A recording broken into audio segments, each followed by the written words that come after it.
Friends, good evening. मैं शेखर श्रीवास्तव बहुत बहुत स्वागत करता हूं आपके अपने YouTube चैनल एग्जामनाथ पे। आज जो मैं वीडियो लेके आया हूं, सोच रहे होंगे कि आज किस टॉपिक पे बात होने वाली है। तो ये आज बहुत बड़ी खुशखबरी आप लोगों के लिए है।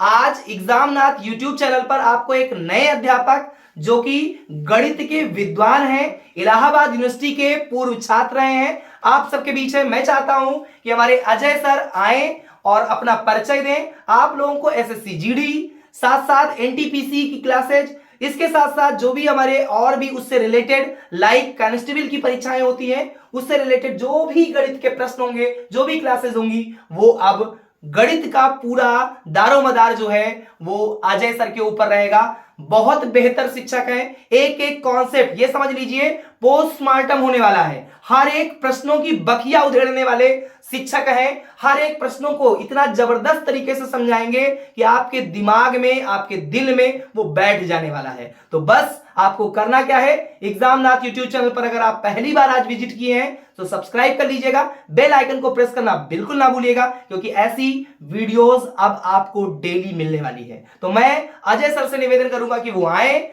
और अपनी क्लास को कंटिन्यू करें। अजय सर जरूर आए इधर। थैंक्स सर बुलाने के लिए। जैसा कि सर ने बता ही दिया है कि हम आज से यहाँ पर मैथ की क्लासेस आपको कराएंगे। जो भी प्रतियोगिताएं हैं प्रेजेंट टाइम पर, जैसे RPF constable, SSC GD, Delhi police, NTPC और भी कॉम्पिटिटिव एग्जाम है, उनकी सबकी गणित हम यहाँ पर पढ़ाएंगे। किसी भी प्रकार की कोई भी दिक्कत नहीं होगी। अगर आपको पहले तो पूरी कोशिश ये की जाएगी कोई भी डाउट ना हो। अगर डाउट हो भी रहा है तो आप कमेंट बॉक्स में पूछ सकते हैं। बिल्कुल जीरो लेवल से जिसको कुछ भी नहीं आता है उसको भी पूरी चीजें क्लियर की जाएंगी। जैसा कि सर ने बता ही दिया है कि आज से हम यहाँ पर जुड़ ही रहे हैं, तो फिर अपनी क्लास कंटिन्यू करें। चलिए मैं यहाँ से विदा लेता हूँ और अब जिम्मेदारी जो है अजय सर के हाथ में है। आप लोग अच्छे से जो है एक बार कमेंट करें वेलकम का, जिससे अजय सर भी मोटिवेट हों और क्लास को कंटिन्यू करें। बहुत बहुत धन्यवाद। आप लोग अजय सर को अब देखिए। Thanks sir. जैसा कि हम सबसे पहले मैथ में प्राकृतिक संख्याएं स्टार्ट करते हैं, जिसको इंग्लिश में नंबर सिस्टम कहते हैं। ये नंबर सिस्टम ही लगभग एक पूरी किताब है। इसमें अगर टाइप की बात करें तो बहुत से टाइप हैं, लेकिन अगर हम जितने भी टाइप हैं उनको पूरी टाइप क्लियर करते हैं तो वो तो सब कॉम्पिटिटिव एग्जाम के लिए हो जाएगा। तो ये मत सोचना कोई कि ये टाइप छूट गया, ये टाइप छूट गया।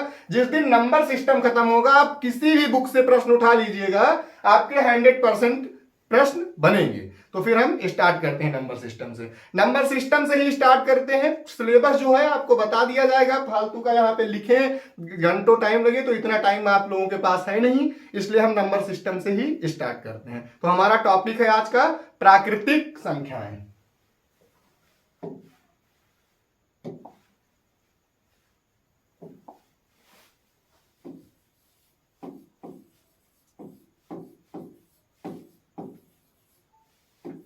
प्राकृतिक संख्याएं।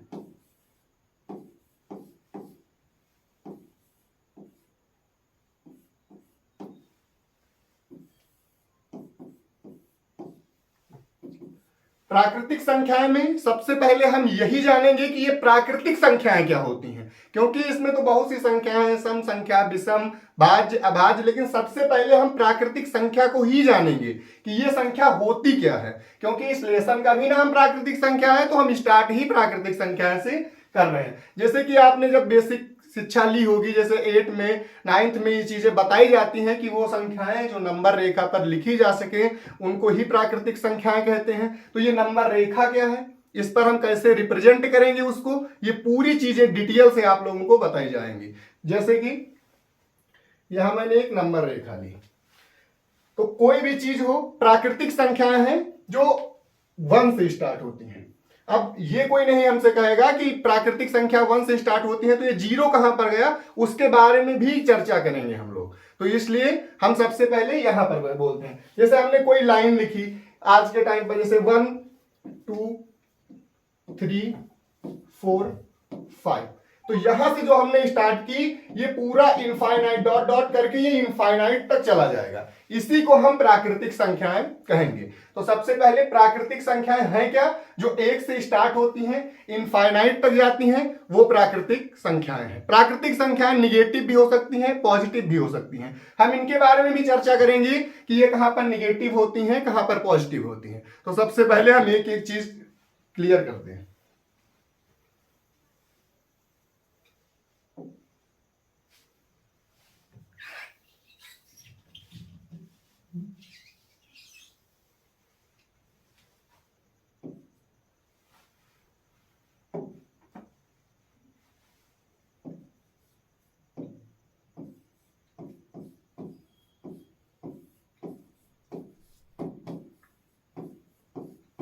सम संख्या।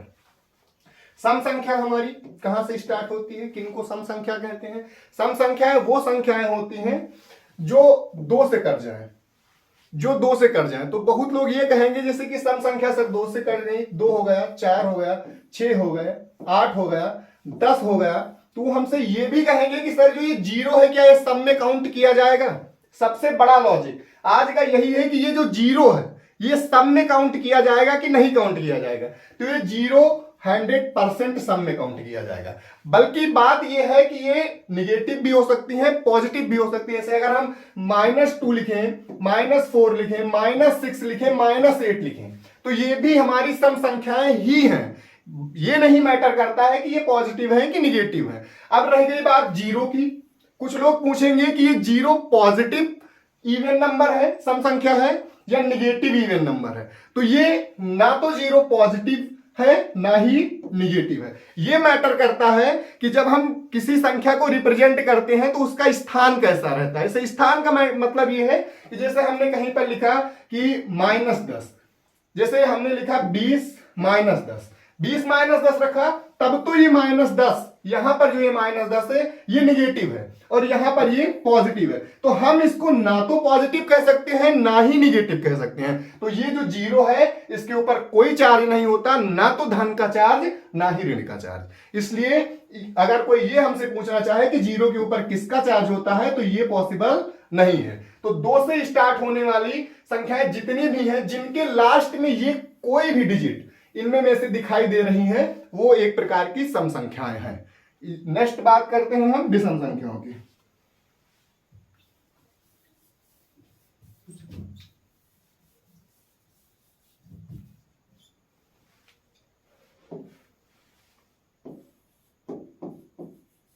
पॉइंट 2 विषम संख्याएं।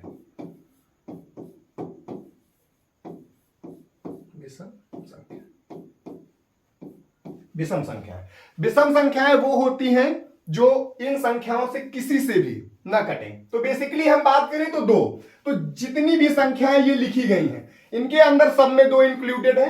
जैसे इसमें भी 2 है, इसमें भी 2 है, इसमें भी 2 है, इसमें भी 2 है। तो हम ये न कहकर इनसे सबसे कटने वाली, बस हम केवल ये कह दें कि जो संख्याएं 2 से नहीं कटती हैं वो संख्याएं सम संख्या ना होकर विषम संख्या है। जैसे कि 1, 3, 5, 7, 9 ऐसे डॉट डॉट करके ये भी इनफाइनाइट तक ही जाती हैं। तो ये हो गई हमारी सम संख्या।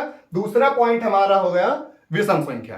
अब हम बात करते हैं भाज्य के ऊपर, फिर अभाज्य के ऊपर। जब हम नंबर को सीखते हैं तो सबसे पहली चीज यही है। पॉइंट नंबर 3 भाज्य। भाज्य किसे कहते हैं? भाज्य जानने से पहले हम सबसे पहले इसको जानने से पहले हम गुणज और गुणनखंड के बारे में क्लियर करते हैं। क्योंकि हम जब बोलेंगे गुणज तो आप कंफ्यूज हो जाएंगे, जब हम गुणनखंड बोलेंगे तब आप कंफ्यूज हो जाएंगे कि ये सर गुणज क्या होता है, गुणनखंड क्या होता है। आपने हमें भाज्य तो बता दिया लेकिन ये ही नहीं क्लियर किया कि ये जो गुणज है और ये गुणनखंड है ये होता क्या है। जैसे मैं बात करूं 18, तो मैं बात करता हूं कि 18 के गुणनखंड बताइए। तो गुणनखंड का मतलब होता है कि वो कौन कौन सी संख्या है जो इन्हें तोड़ सकती हैं। जैसे 18 1 से भी कट सकता है, 2 से भी कट सकता है, 3 से भी कट सकता है, 6 से भी कट सकता है, 9 से भी कट सकता है और 18 से भी कट सकता है। तो ये जो बेसिकली लिखे गए हैं ये इनके गुणनखंड हैं। अगर हम इनके फैक्टर की बात करें तो जैसे 18 लिखा है, इसका नेक्स्ट फैक्टर क्या होगा 36, फिर नेक्स्ट क्या होगा 54। तो ये होगा इनके गुणज और ये होगा इनके गुणनखंड। तो जिनके, अब हम इसकी डिफिनेशन पे बात करते हैं। बेसिकली बहुत ज्यादा है नहीं, बस जो है वो आपको बता दे रहे हैं।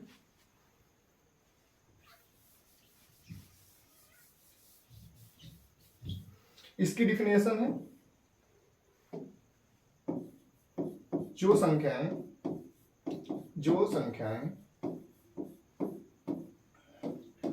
एक से, स्वयं से और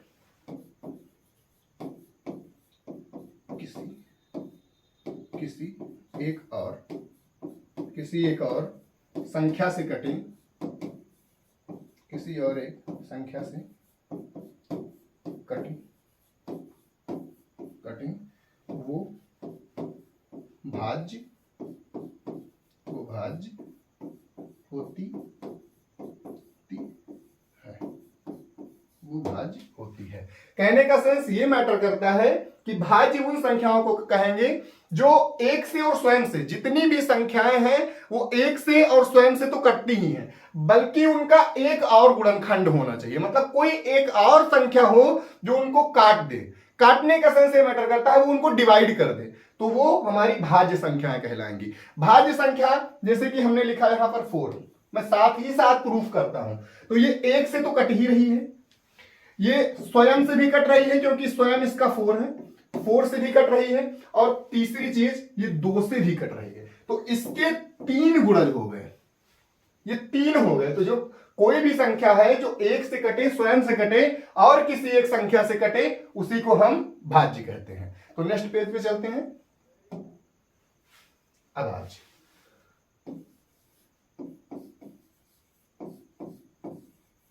अभाज्य बहुत ध्यान से समझिएगा, ये बहुत बड़ा फैक्टर है, क्योंकि लेटेस्ट में जो हमारा पेपर हुआ है दिल्ली पुलिस का, इसमें अभाज्य से लमसम एवरी शिफ्ट, प्रत्येक शिफ्ट में एक क्वेश्चन पूछा गया है। और भाज्य से पूछा क्या गया है कि 50 से लेकर 60 के बीच कितनी भाज्य संख्या है, उनका गुणनफल क्या है, उनका औसत क्या है। तो ये गुणनफल और औसत तो हम आगे जानेंगे। सबसे पहले हम डिफिनेशन जानेंगे, इसकी परिभाषा जानेंगे कि अभाज्य होती क्या है। बेसिकली राइटिंग थोड़ी बेहूदी है तो उससे कोई लेना देना है नहीं, तो स्टार्ट करते हैं। अभाज्य जिन संख्याओं के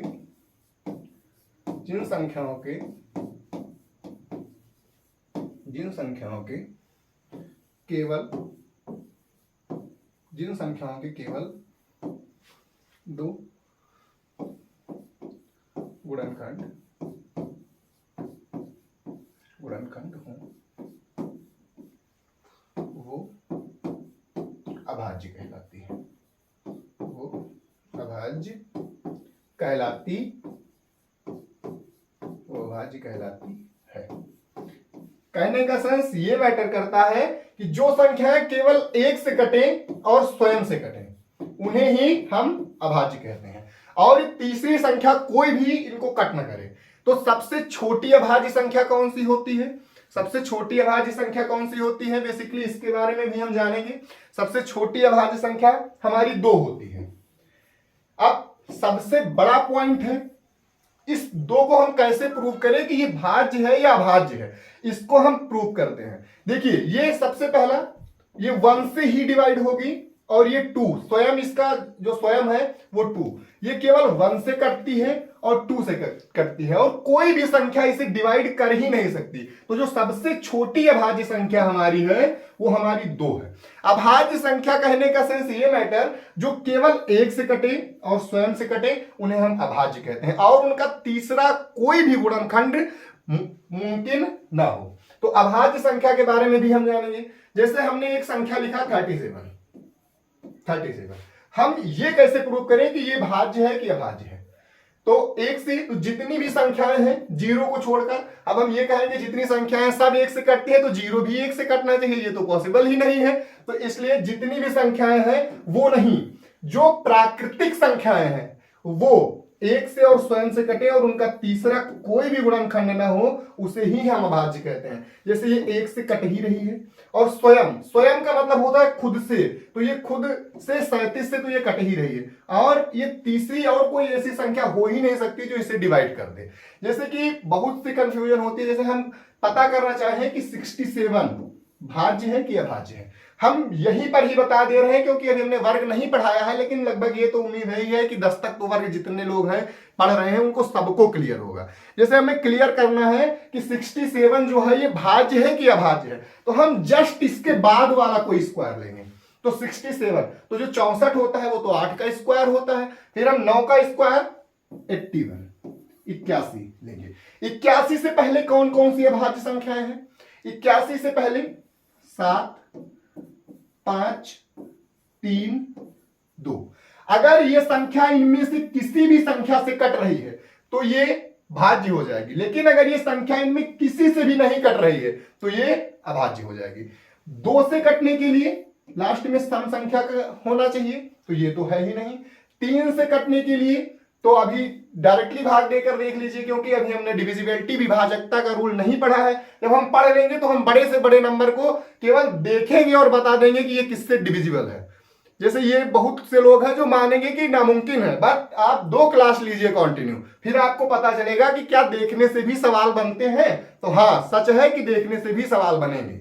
तो ये 3 से नहीं कटती है, भाग देकर देख लीजिए, 3 दूनी 6, 3 दूनी 6, एक बच गया कैरी। 5 से तो कट ही नहीं रही है, क्योंकि 5 से कटने का नियम है लास्ट में 0 या 5 होना चाहिए, तो ये कटेगी। 7 से भाग देख लीजिए, 7 9 63, ये नहीं कट रही, तब ये 100% प्रूफ हो गई कि 67 जो हमारी है ये एक अभाज्य संख्या है। जैसे कोई भी संख्या हम लें, जैसे हम एक संख्या ले रहे हैं 97, तो 97 को हम प्रूव करते हैं कि ये भाज्य है कि अभाज्य है। तो 97 के बाद किस संख्या का स्क्वायर आता है? 10 का, क्योंकि 10 का स्क्वायर 100 होता है, 100 होता है। तो 10 से पहले कितनी अभाज्य संख्या है?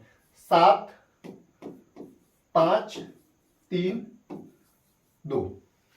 हमारी 9 जो है वो अभाज्य संख्या नहीं होती, बल्कि वो विषम संख्या होती है, लेकिन ये अभाज्य नहीं होती क्योंकि इसे डायरेक्टली 3 कट करता है। हम चेक करेंगे तो 2 से तो ये कट ही नहीं रही है, क्योंकि लास्ट में सम संख्या नहीं है, 2 से नहीं कट रही है। 3 से कटने का मतलब ये जो संख्याओं का योग है वो 3 से कटना चाहिए, तो 9 को 7 में ऐड करेंगे तो 16 होगा, और 3 के पहाड़े में कभी ये आता ही नहीं है। तो 5 से कटने के लिए लास्ट में 0 या 5 होना चाहिए, तो ये तो है ही नहीं। रह गई बात 7 से, तो हम 7 से भी चेक कर लेते हैं। अभी तो हमने बताया नहीं है आपको विभाजकता का रूल, जब हम बता देंगे फिर आप क्लियर कर लेंगे। 7 से अभी डायरेक्टली भाग देकर देख ले रहे हैं।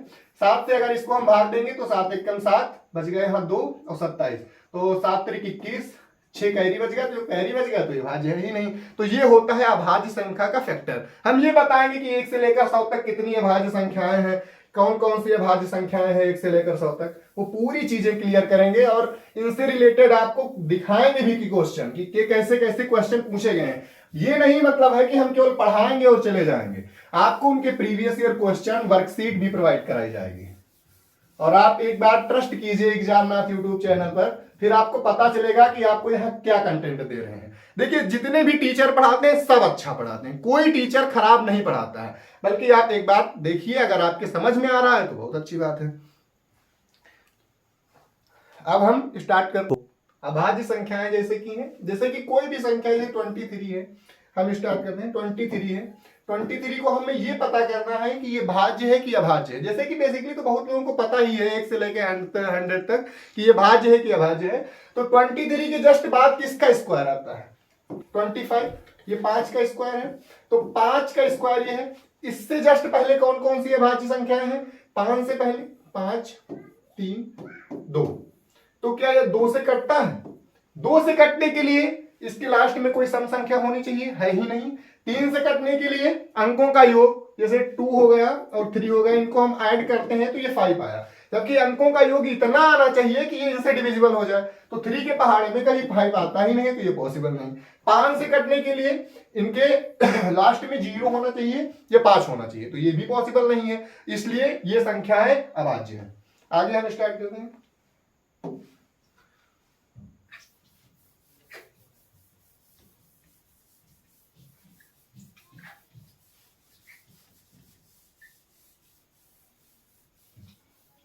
पूर्ण संख्याएं।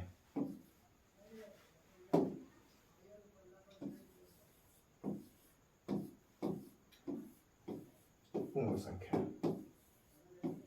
पूर्ण संख्या, पूर्ण संख्या। पूर्ण संख्या 0 से स्टार्ट होती है, 0 1 2 3 4, ये इनफाइनाइट तक डॉट डॉट करके ये इनफाइनाइट तक जाती है। पूर्ण संख्याएं कौन सी संख्याएं होती हैं? पूर्ण संख्याएं वो होती हैं जो 0 से स्टार्ट होती हैं और इनफाइनाइट तक जाती हैं। जैसे हम बोले पूर्ण संख्या का मतलब ही होता है कि इसमें किसी भी प्रकार की कोई भी पॉइंट अलाउ नहीं है। जैसे हम पूछें 0.5 क्या पूर्ण संख्या है, तो ये पूर्ण संख्या नहीं है। जैसे हम पूछें 0.6 क्या पूर्ण संख्या है, तो ये पूर्ण संख्या नहीं है, ये तो अपूर्ण संख्या है, ये तो हमारी फ्रैक्शन में ही चली जाएगी, तो ये तो पूर्ण संख्या है ही नहीं। या 0.5 को यहाँ पॉइंट हटाने के लिए नीचे 10 लिखेंगे, तो ये हो गया 10, तो ये काटेंगे तो 1/2 हो जाएगा। कि ये पूर्ण संख्या है? कभी पॉसिबल ही नहीं है कि ये पूर्ण संख्या है, तो ये अपूर्ण संख्याएं हैं, तो ये पूर्ण संख्या है ही नहीं। अब पूर्ण संख्या जो 0 से स्टार्ट होती हैं और डॉट डॉट करके इनफाइनाइट तक जाती है, उनको हम पूर्ण संख्याएं कहते हैं। इसके बाद हम बात करते हैं पूर्णांक की। पूर्णांक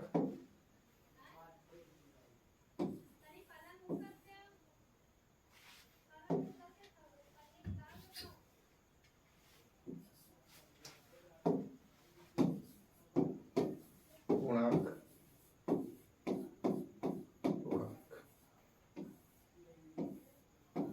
पूर्णांक किसे कहते हैं? पूर्ण संख्याएं 0 से स्टार्ट होती हैं, 1 2 3 4 5 इनफाइनाइट तक जाती हैं। फिर ये पूर्णांक किसे कहते हैं?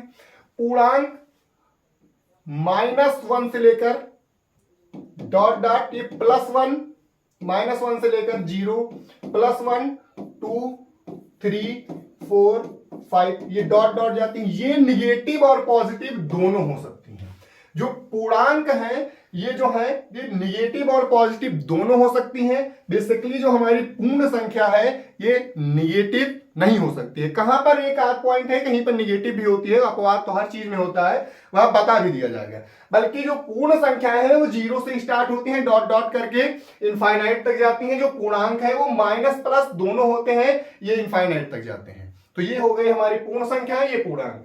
फिर हम नेक्स्ट बात करते हैं, आपने सुना ही होगा परिमेय। परिमेय परिमेय चलिए नेक्स्ट पेज ले रहे हैं। परिमेय परिमेय परिमेय संख्याएं कौन कौन सी होती हैं? और सबसे ज्यादा कंफ्यूजन होता है कि जो ये पाई है ये परिमेय है कि अपरिमेय है, ये पाई का मान जो है ये परिमेय है कि अपरिमेय है। हम कैसे पता करेंगे कि ये परिमेय है कि अपरिमेय है? बहुत सी चीजें हैं, और आरआरबी, एनटीपीसी, आरपीएफ और एसएससी कोई भी एग्जाम हो इनसे क्वेश्चन पूछे जाते हैं भर भर के। सबसे विवादित प्रश्न रहता है पाई का लेकर के। तो हम आज पाई के मान को ही क्लियर करेंगे और पाई को भी क्लियर करेंगे कि जो ये पाई का मान 22/7 है, क्या ये एग्जैक्ट पाई का मान है? क्या जो ये पाई का मान 3.14 है, क्या ये एग्जैक्ट पाई का मान है? इसके बारे में भी क्लियर करेंगे। तो हम क्लियर करते हैं। सबसे पहले कौन कौन सी कंडीशन होंगी तो हम कह सकेंगे कि ये परिमेय है, ये अपरिमेय नहीं है। तो सबसे पहली चीज, अगर कोई संख्या परिमेय है तो P/Q के फॉर्म में होनी चाहिए। P/Q मतलब बटे की फॉर्म में होनी चाहिए। दूसरा पॉइंट, Q कभी 0 के बराबर नहीं होना चाहिए। Q कभी 0 के बराबर नहीं। पहली चीज P/Q के फॉर्म में होनी चाहिए। दूसरी चीज Q कभी 0 के बराबर नहीं होना चाहिए। तीसरी पॉइंट क्या है? कभी इसमें पॉइंट नहीं अलाउ है। पॉइंट अलाउ नहीं होने का मतलब ये कहने का सेंस है, जैसे हमने लिखा 0.5 तो क्या यह परिमेय है या अपरिमेय है? पहले इसी को क्लियर करते हैं। तो 0.5 को हम 5/10 लिख सकते हैं, क्योंकि एक अंक पे पॉइंट लगा है तो उसके लिए हमने 0 लगा दिया। तो हम फाइनली जब काटेंगे तो ये 1/2 के फॉर्म में आ गया। अब देखें क्या ये कंडीशन हमारी सेटिस्फाइड करा रहा है? ये P/Q के फॉर्म में है, हाँ बिल्कुल है। दूसरी चीज, क्या Q 0 के बराबर है? नहीं है, Q तो यहाँ पर 2 दिख रहा है। और तीसरी चीज, क्या कहीं यहाँ पर पॉइंट लगा है? नहीं लगा है। तो ये तीनों कंडीशन को फॉलो कर रहा है, इसलिए ये परिमेय है।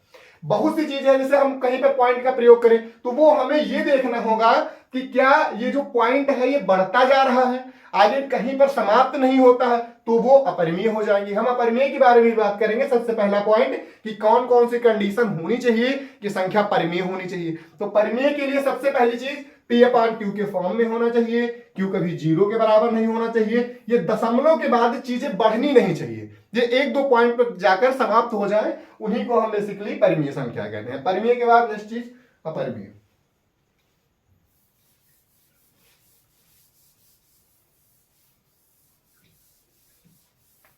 अपरिमेय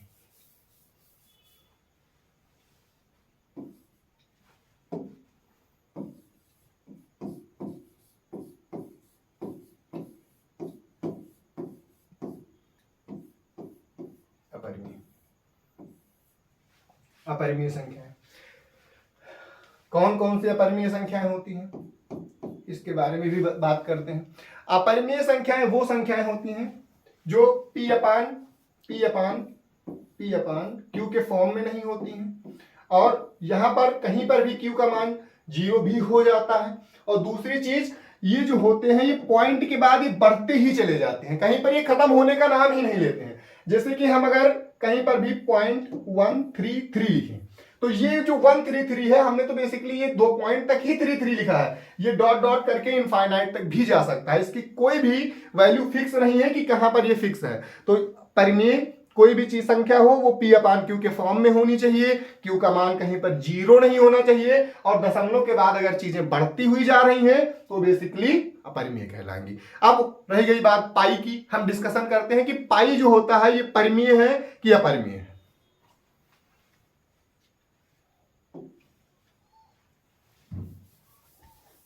पाई हमने यहां पर लिखा पाई, पाई परिमेय है कि अपरिमेय है। तो ये जो पाई है ये अपरिमेय है, ये जो पाई है ये अपरिमेय है। कैसे अपरिमेय है, क्यों अपरिमेय है, ये चर्चा भी हम करेंगे। और जो पाई का मान हम लोग लिखते हैं 22/7, बेसिकली ये एग्जैक्ट वैल्यू नहीं है पाई की, ये जो 22/7 है ये एग्जैक्ट नहीं है, हमने तो अप्रॉक्स मान लिया है। अप्रॉक्स का मतलब होता है कि लगभग इतना मान लिया है। चीजें सॉल्व करने के लिए हम लगभग का प्रयोग करते हैं। गणित में बहुत ऐसी चीजें हैं जिनको अगर हम एग्जैक्ट निकालें तो वो पॉसिबल ही नहीं है। तो ये जो पाई का मान 22/7 है ये परिमेय है। अभी तुरंत प्रूफ करेंगे कि ये क्यों अपरिमेय है, क्योंकि पाई के दो मान होते हैं, एक 22/7, एक 3.14। ये क्यों अपरिमेय है, हम पहले देखेंगे कि ये क्यों अपरिमेय है, ये क्यों परिमेय है। सबसे पहली चीज 22/7 क्यों परिमेय है, 22/7 क्यों परिमेय है। 22 हमने परिमेय में क्या चीजें पढ़ी है, सबसे पहले हमने परिमेय में क्या पढ़ा है, चीजें P अपान Q के फॉर्म में होनी चाहिए। P अपान Q के, क्या ये P अपान Q के फॉर्म में नहीं है, P अपान Q के फॉर्म में है। दूसरी चीजें Q का मान कहीं पर 0 नहीं होना चाहिए, क्या Q यहां पर 0 है, ये भी नहीं है। दूसरी चीज कहीं पर यहां पर कहीं पर भी डॉट का प्रयोग किया गया है, नहीं किया गया है। तो तीनों चीजें इसको सेटिस्फाइड करती हैं कि जो 22/7 है ये एक परिमेय संख्या है। और दूसरी चीज पाई का जो मान है वो 22/7 3.14 भी होता है। 3.14 परिमेय क्यों नहीं है, क्या ये P अपान Q के फॉर्म में है, क्या कहीं पर यहां पर Q की वैल्यू आप फाइंड कर सकते हैं। दूसरी चीज यहां पर पॉइंट लगा है, और 0.14 जैसे हम हटाना भी चाहें, चलो मान लिया कि हमने हटाना ही चाहते हैं इसे,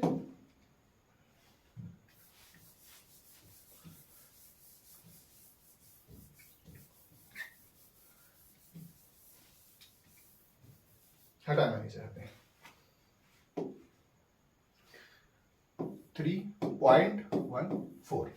3.14 हम हटाना ही चाहते हैं, तो जितने अंक पे दशमलव है उतने एक के बाद उतने 0 लगा देंगे तो ये पॉइंट हट जाएगा। तो इसको हम बेसिकली लिख सकते हैं 314, और यहां पर 2 अंक के बाद पॉइंट था तो 1 के बाद 00 हो गया, तो ये 314/100 हो गया। तो हम इसे कट करते हैं, अगर हम 2 से इसको कट करते हैं तो 157/50। अब कोई संख्या 157, ये 50 157 को कट ही नहीं कर सकता, क्योंकि 50 को हम केवल दो प्रकार से ही तोड़ सकते हैं, 5 इंटू 10, 25, 25 इंटू 2, और इनके काटने के कोई भी नियम इनको काट ही नहीं रहे हैं। तो ये बेसिकली जो 3.14 है ये एक अपरिमेय संख्या है, क्योंकि हम जब इसे भाग देंगे तो ये लगातार बढ़ती चली जाएगी। हमने क्या सीखा है कि कोई भी चीज अगर संख्या परिमेय है तो वो P/Q के फॉर्म में होनी चाहिए, की वैल्यू कहीं जीरो नहीं होनी चाहिए, और चीजें डॉट में न जाए, मतलब पॉइंट में न जाए, लगातार वो बढ़े ना, तो वो संख्या जो होती हैं वो परिमेय संख्या होती है। तो ये संख्या अपरिमेय है। हमने ये जाना कि 22/7 परिमेय कैसे है, हमने ये क्लियर किया। 3.14 अपरिमेय कैसे है, हमने ये क्लियर किया। और जो ये पाई है ये परिमेय है कि अपरिमेय है, हमने ये क्लियर किया। तो इससे रिलेटेड मैं आपको प्रीवियस ईयर पेपर क्वेश्चन भी दिखाऊंगा। जैसे हाल ही में जो पेपर हुआ है इसका, दिल्ली पुलिस का, इसमें एक क्वेश्चन पूछा गया।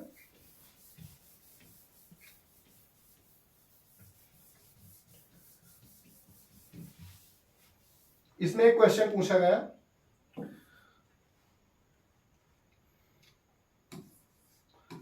3.√2 ये पूछा गया है। इसके 4 ऑप्शन दिए गए। तो इसके 4 ऑप्शन दिए गए। सबसे पहले लिखा गया क्या ये परिमेय है, क्या ये परिमेय है, क्या ये परिमेय है, क्या ये अपरिमेय है, क्या ये क्या ये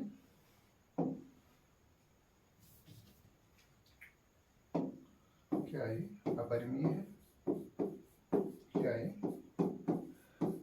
अपरिमेय है। दूसरा ये दोनों है, दोनों है। और तीसरा कोई नहीं, इनमें से कोई नहीं। तो ये लिखने से कोई मतलब नहीं है, कोई नहीं लिख दिया, आसानी से आपको समझ में आ जाएगा कि ये है क्या। तो ये 3.√2 है, ये मान लीजिए बेसिकली क्वेश्चन है। तो हम कैसे जानेंगे कि ये परिमेय है, अपरिमेय है, या दोनों है, या इनमें से कोई नहीं है। तो सबसे पहली चीज क्या ये P/Q के फॉर्म में लिखी है, P/Q के फॉर्म में लिखी है। दूसरी चीज है हम √2 की वैल्यू निकालते हैं, तो क्या √2 किसी का स्क्वायर होता है, क्या इसकी एग्जैक्ट वैल्यू निकलेगी, नहीं निकलेगी। तो ये परिमेय नहीं है। कहने का सेंस एक बार फिर से समझते हैं इन चीजों को। आप ज्यादा परेशान होने की कोई जरूरत नहीं है, इसको हम बेसिकली बहुत अच्छी तरीके से समझेंगे कि आपके दिमाग में बैठ जाएगा ये क्वेश्चन। 3.√2 क्या हम √2 की एग्जैक्ट वैल्यू निकाल सकते हैं, क्योंकि ये नॉन परफेक्ट स्क्वायर है, नॉन परफेक्ट स्क्वायर है, तो इसकी एग्जैक्ट वैल्यू निकल ही नहीं सकती। और हमने परिमेय में क्या क्या चीजें पढ़ी हैं एक बार हम इन्हें रिकॉल करते हैं, बस 10 सेकेंड के अंदर इनको रिकॉल करते हैं। P/Q के फॉर्म में होनी चाहिए, Q की वैल्यू कहीं पर जीरो नहीं होनी चाहिए, और चीजें पॉइंट के बाद लगातार बढ़े ना, डॉट के बाद लगातार बढ़े ना। तो क्या ये P/Q के फॉर्म में है, क्या Q की वैल्यू जीरो से कम है या ज्यादा है, यहां पे आपको कुछ दिख रहा है, या ऐसा कुछ है कि या डॉट में चीजें हैं। इन्होंने तो डॉट के लिए बढ़ने के लिए मना किया है, जबकि यहां पर तो ऑलरेडी डॉट है। बल्कि मैं ये नहीं कहना चाहूंगा कि जहां पर डॉट होगा वो परिमेय नहीं होगी, क्योंकि जस्ट हमने अभी प्रूव किया है कि 0.5 परिमेय है कि अपरिमेय।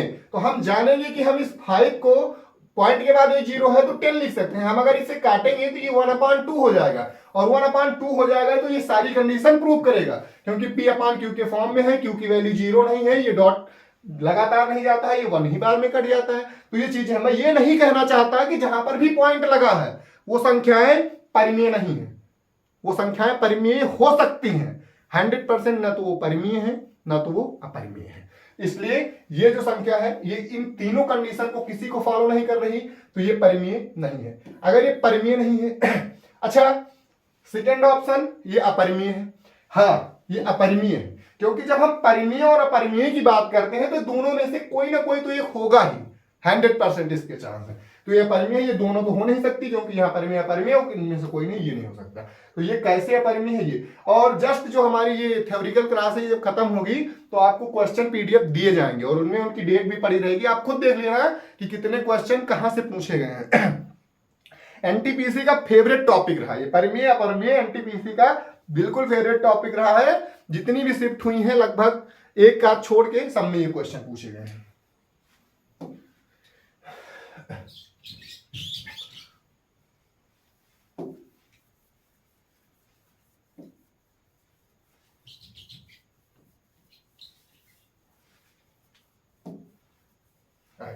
इसके बाद सबसे मेन पॉइंट, अब हम सबसे मेन पॉइंट पर पहुंचेंगे, जो भाजकता का नियम है हमारा। एसएससी जीडी को ले लें, हम दिल्ली पुलिस को ले लें, RRB, NTPC, RPF, SI constable, हम किसी भी पेपर को ले लें, वहां पर भाजकता के नियम से प्रत्येक शिफ्ट में लगभग एक सवाल पूछा गया है। और अब तो ट्रेंड चल गया है कि भाजकता का नियम जो सिंपली जो टीचर पढ़ाते थे उनकी भी कोई गलती नहीं है, क्योंकि जितना पूछा जाता था उतना पढ़ाया जाता था।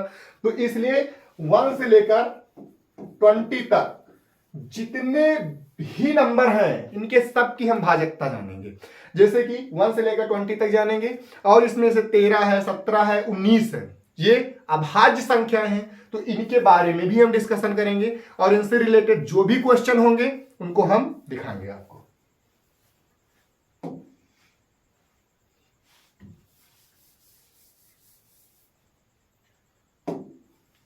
तो सबसे पहला पॉइंट हमारा है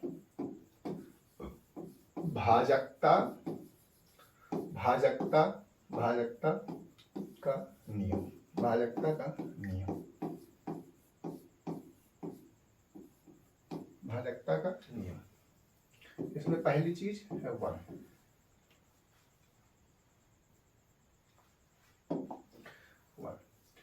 कौन सी संख्या है जो 1 से कटती है?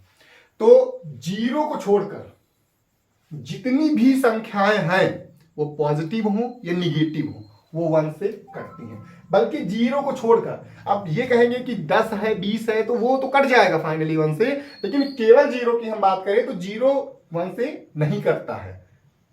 फिर 2 की बात, 2 की बात,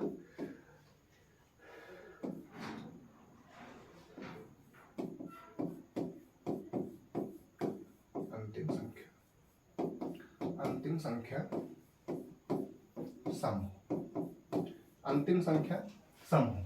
तो अंतिम संख्या सम मतलब 2, 4, 6, 8 लग 0 भी। अगर ये 0 किसी संख्या के पीछे लगा है तब तो वो 2 से डायरेक्टली डिविजिबल हो जाएगी, पक्का। ये 2 से 4, 6, 8, अगर किसी भी संख्या, हम कितनी भी लंबी संख्या रख दें, 3, 2, 3, 5, 4, 1, 3, 2, 4, 5, 6, 2, 1, 2, कितनी भी बड़ी संख्या रख दें, हम बस इस संख्या को एक बार देखेंगे कि हाँ इसके लास्ट में सम संख्या है, तो ये 2 से कटेगी। सम संख्या मतलब 2, 4, 6, 8 और 0 भी इसमें इंक्लूडेड है, 0 भी इसमें इंक्लूडेड है। तो कौन कौन सी संख्याएं 2 से कटती हैं? जिन संख्याओं का अंतिम अंक, लास्ट डिजिट 2 से कटता है, वो संख्याएं 2 से कटती हैं। फिर हम बात करते हैं 3 की, कि कौन कौन सी संख्याएं 3 से कटती हैं? जिन संख्याओं के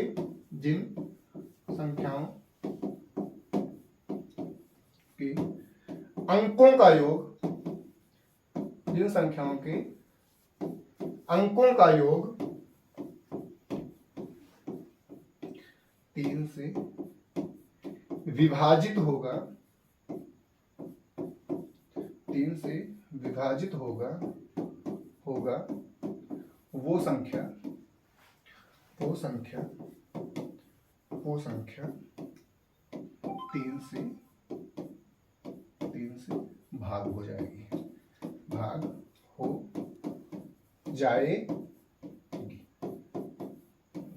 जाएगी। जैसे एक हमने डिफिनेशन लिखी कि जिन संख्याओं के अंकों का योग 3 से विभाजित होगा वो संख्याएं 3 से भाग हो जाएगी। हम एक संख्या लिखते हैं, जैसे हमने एक संख्या लिखी 4, 5, 3, 2, 1, हमने ये संख्या लिखी। हमें ये क्लियर करना है कि जो ये संख्या है ये 3 से कट रही है या नहीं कट रही है। ये तो संख्या 3 से कट रही है या नहीं कट रही है, तो हम इतनी बड़ी संख्या में भाग नहीं लगाएंगे कि 3 से, कि 3 1 कम 3, 3 5 15, 3 1 कम 3, फिर 0 के बाद पॉइंट, ये ऐसा नहीं करना है। बस इन संख्याओं को जोड़ लेना है। तो 4 5 9 9 3 12 12 2 14 और 1 15, ये आ गया 15। जैसे कोई भी संख्या का योग अगर जोड़ने में अधिक आ रहा है तो उसको फिर से जोड़ लो, 15 15 को अगर हम जोड़ेंगे तो 1 और 5 को ऐड करेंगे तो आ जाएगा 6।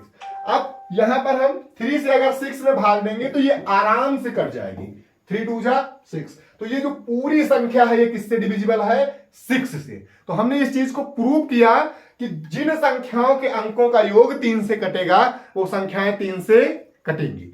जैसे हमने एक संख्या लिखी,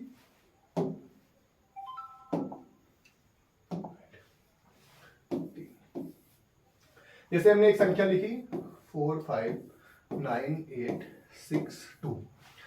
हमें ये पता करना है कि ये संख्या क्या 3 से कट रही है, तो इन संख्या के अंकों को हम जोड़ेंगे। तो इन संख्या के अंकों को 4 5 9 9 9 8 जी 9 18 18 9 और 8 26 26 और 32 और 2 34 34 34। अगर हम चाहें तो इसको एक बार और ऐड कर सकते हैं, जितनी बार चाहे आप उतनी बार ऐड करें। तो 3 में 4 को ऐड करेंगे, ये आ जाएगा 6। क्या ये 3 से कटता है? ये संख्या अगर ये जो 7 जो ये आया है, जब ये 3 से नहीं कटता है तो ये पूरी संख्या 3 से नहीं कटेगी। कहने का सेंस ये मैटर करता है कि जिन संख्याओं के अंकों का योग 3 से कटेगा वो पूरी संख्या 3 से विभाजित होगी, वो कितनी भी बड़ी संख्या क्यों न लिखी हो। ठीक, क्लियर? आगे बढ़ते हैं।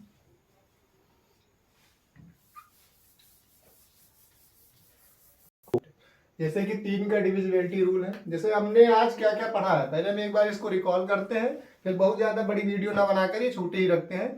हमने सबसे पहले क्या पढ़ा है, प्राकृतिक संख्याएं क्या होती है, जो नंबर लाइन पे रिप्रेजेंट की जा सकती हैं वो प्राकृतिक संख्या है। सम संख्याएं, जो संख्याएं 2 से कट जाए वो सम संख्या है। विषम संख्याएं, जो 2 से ना कटे वो विषम संख्या है। भाज्य संख्याएं, जो 1 से कटे, स्वयं से कटे या किसी और एक संख्या से कट जाए वो भाज्य संख्या है। अभाज्य संख्या है, जो केवल 1 से कटे और स्वयं से कटे। हमने ये भी बताया है कि कैसे हम पता करें कि 67 जो है ये भाज्य है कि अभाज्य है। तो जस्ट इसके बाद के वाला स्क्वायर लीजिए, उससे पहले जितनी भी भाज्य संख्या है उनसे भाग करके देखिए। अगर ये भाग नहीं जा रहा है तो अभाज्य है, भाग जा रहा है तो भाज्य है। इसके बाद हमने पूर्णांक के बारे में जाना, जो 0 से लेकर इनफाइनाइट तक जाता है। फिर हमने पूर्ण संख्याओं के बारे में जाना, जो 0 से लेकर इनफाइनाइट तक जाता है। पूर्ण संख्या में पूर्णांक में अंतर, पूर्ण संख्याएं नेगेटिव नहीं है, वो पूर्णांक जो नेगेटिव वो पॉजिटिव दोनों है। इसके बाद हमने परिमेय के बारे में भी जाना, अपरिमेय के बारे में जाना। परिमेय के बारे में P/Q के फॉर्म में होना चाहिए और जो Q है उसका मान 0 नहीं होना चाहिए। चीजें डॉट में हो लेकिन रिकरिंग डेसिमल, मतलब लगातार बढ़ती न जाए। और अपरिमेय इन्हीं की जस्ट विपरीत होनी चाहिए। और हमने ये भी जाना भाजकता के नियम में भी कि 2 से कटने के लिए लास्ट में सम संख्याएं होनी चाहिए और 3 से कटने के लिए जो उनके अंकों का योग है वो 3 से कट जाए तो संख्याएं 3 से कट जाती हैं। तो हमने यहां तक पढ़ा, इसको एक बार रिकॉल किया। जैसे मेरे बताने का मतलब ये है कि अभी पहली क्लास है, धीरे धीरे इसका टाइमिंग भी बढ़ता रहेगा। और आपके समझ में अगर आ रही है तो इसे चैनल को सब्सक्राइब करें, लाइक करें और कमेंट करें। आपको कोई भी प्रॉब्लम होगी आप डाउट ग्रुप में पूछ सकते हैं। तो इसी के बाद हम अपने वाणी को विराम देते हैं। तो एग्जामनाथ ऑफिशियल यूट्यूब चैनल को सब्सक्राइब करें और लाइक करें और अपनी राय दें। यहाँ पर आपको राय देने के लिए कोई भी पैसा नहीं पड़ता। अगर हमसे कहीं भी कुछ गलती भी हो गई है तो आप बता सकते हैं कि भैया यहाँ पर ये गलत हो गया है। आप हमारे छोटे बड़े भाई बहन हैं, ये टीचर और उसका स्टूडेंट का कोई नाता नहीं। आप हमारे भाई बहन की तरह पूछें, कोई भी चीज आपके नहीं समझ में आती है आप पूछें कि भैया यहाँ पर ये ऐसे कैसे हुआ, आपके कमेंट का जवाब दिया जाएगा। ठीक है, जय हिंद, जय भारत, जय माता सरस्वती।